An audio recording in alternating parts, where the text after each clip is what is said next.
From translation, TLB, the Living Bible. This 41 day of the year.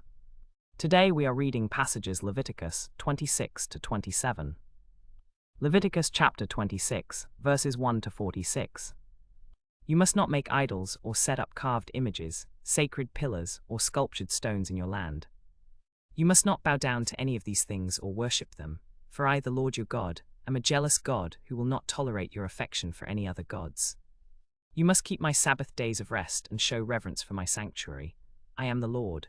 If you follow my commands and are careful to obey them, I will send the seasonal rains in their proper seasons, the early and the late rains, so that you can bring in your harvests. Your threshing floors will be filled with grain, your presses will overflow with new wine. I will give you such prosperity that you will eat from one end of your land to the other. You will be safe and secure in your land. I will give you peace in the land, and you will be able to sleep without fear. I will rid the land of wild beasts and keep your enemies from invading your land. You will chase your enemies, and they will fall before you by the sword. 5 of you will chase 100, and 100 of you will chase 10,000. Your enemies will fall by the sword before you. I will look favorably upon you and make you fruitful and multiply you, and I will keep my covenant with you. You will have such abundance of harvest that you will need to store some of it ahead for the next year. I will live among you, and I will not despise you. I will walk among you, I will be your God, and you will be my people. I am the Lord your God who brought you out of the land of Egypt, so you would no longer be slaves. I broke the chains that enslaved you, and led you out walking heads high. But if you will not listen to me and will not obey all my commands, and if you break my covenant, I will punish you with terrors, wasting diseases, and burning fevers that will cause your eyes to fail and your life to ebb away. You will plant your crops in vain, for your enemies will eat them. I will turn against you, and you will be defeated by your enemies. Those who hate you will rule over you, and you will run even when no one is chasing you. I will break your proud spirit by making the sky above you like iron and the earth beneath you like bronze. All your work will be useless, for your land will yield no crops, and the trees of the land will bear no fruit. If you continue to be stubborn against me and refuse to obey me, I will punish you 7 times more for your sins. I will break your pride and make your sky like iron and your earth like bronze. All your work will be useless, and your land will bear no crops, and the trees will bear no fruit. And if you still refuse to learn your lesson and continue to be stubborn against me, I will punish you 7 times more for your sins. I will let loose the wild animals against you. They will kill your children and destroy your cattle, and reduce your numbers until your roads are deserted.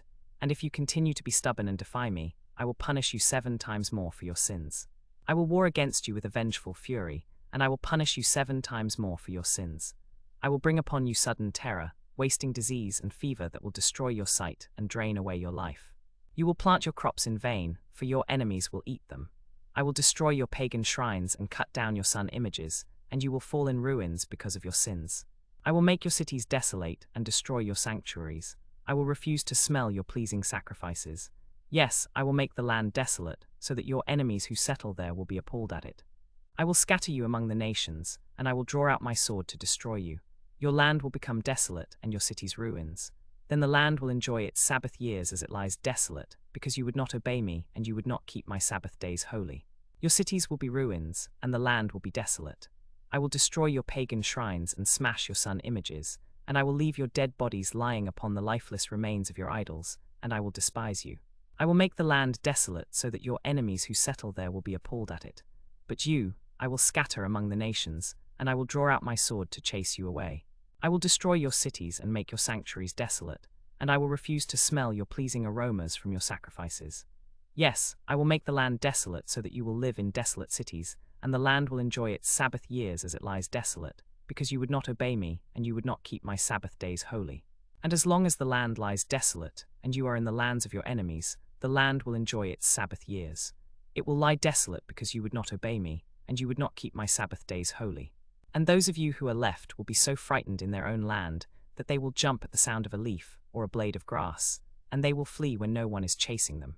They will stumble over one another as if fleeing from a sword, though no one is pursuing them. You will have no power to stand against your enemies. You will perish among the nations, and your land will be completely desolate. Those of you who are left will waste away in the lands of your enemies because of their sins, and because of their ancestors' sins, they will waste away. But if they will confess their sins and the sins of their ancestors, their unfaithfulness and their hostile attitude toward me, which made me so hostile that I sent them into the land of their enemies, then when their uncircumcised hearts are humbled and they pay for their sins, I will remember my covenant with Jacob and my covenant with Isaac and my covenant with Abraham, and I will remember the land. For the land must be abandoned to make up for its Sabbaths as long as it lies desolate, but the people will accept their guilt, for they will reject my laws and despise my regulations. Yet in spite of this, when they are in the land of their enemies, I will not reject or despise them, for I am the Lord their God. For I will not utterly destroy them or break my covenant with them, for I am the Lord their God.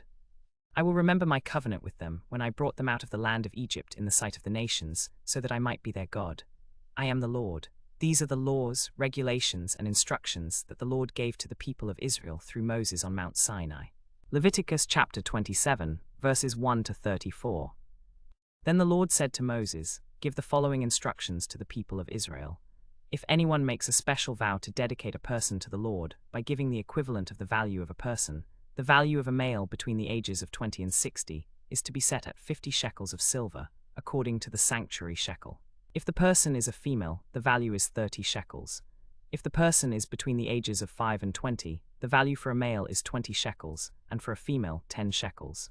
If the person is between 1 month and 5 years of age, the value for a male is 5 shekels of silver, and for a female, 3 shekels. If the person is 60 years old or older, the value for a male is 15 shekels, and for a female, 10 shekels. If the person is too poor to pay the specified amount, he must present the person to the priest, who will then determine the value according to what the person can afford. If the vow involves an animal that may be offered as an offering to the Lord, such an animal becomes holy and cannot be sold or redeemed. But if the animal is ceremonially unclean and cannot be offered as an offering to the Lord, it must be bought back at the value set by the priest, plus an additional 20%. If the vow involves any animal that cannot be offered as an offering to the Lord, it must be presented to the priest.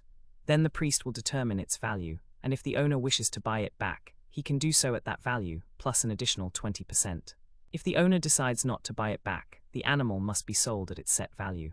If someone dedicates a house to the Lord, the priest will determine its value, and if the owner wishes to buy it back, he can do so at that value, plus an additional 20%.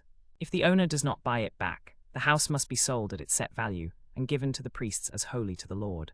If someone dedicates a field to the Lord, the priest will determine its value based on the seed required to plant it, 50 shekels of silver for a field that can be sown with 2 quarts of barley seed. If the person dedicates the field during the year of Jubilee, the value will remain the same. But if the person dedicates the field after the year of Jubilee, the priest will determine the value of the field based on the number of years until the next year of Jubilee, and its value will be reduced accordingly. If the owner decides to buy back the field, he must add to its value 1/5 more of the assessed price, and it will again become his possession. But if the owner does not buy back the field, and it is sold to someone else, it cannot be redeemed. When the field is released in the year of Jubilee, it will become holy to the Lord, and like the first fruits dedicated to the Lord, it will become the priest's property. If someone dedicates to the Lord a field he has bought, which is not part of his family's inheritance, the priest will determine its value based on the number of years left until the next year of Jubilee, and the owner must pay that amount. But in the year of Jubilee, the field will be returned to the person who bought it, and it will again become his property. All value assessments are to be made according to the sanctuary shekel, which equals 20 gerahs. No firstborn of your cattle or sheep may be dedicated to the Lord, for they already belong to the Lord. However, if an animal is dedicated to the Lord and it is ceremonially unclean, it must be bought back at the value set by the priest, plus 20%. Nothing that a person owns and dedicates to the Lord may be sold or redeemed. Anything so dedicated is most holy to the Lord. No person set apart for destruction may be bought back. Such a person must be put to death. A tithe of everything from the land, whether grain from the fields or fruit from the trees, belongs to the Lord. It is holy to the Lord. If a person wishes to buy back any of the tithe, he must add 20% to its value. Every 10th animal that passes under the shepherd's rod will be holy to the Lord. No one may exchange it or substitute it, either a good animal for a bad one or a bad one for a good one. But if the animal is obviously defective, it cannot be redeemed at all. These are the commands that the Lord gave to Moses for the people of Israel on Mount Sinai.